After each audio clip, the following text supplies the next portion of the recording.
A king was about to make a very important speech. The people gathered in the city square.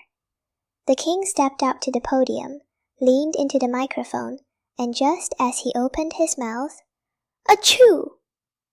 The king asked, "Who sneezed?" No answer.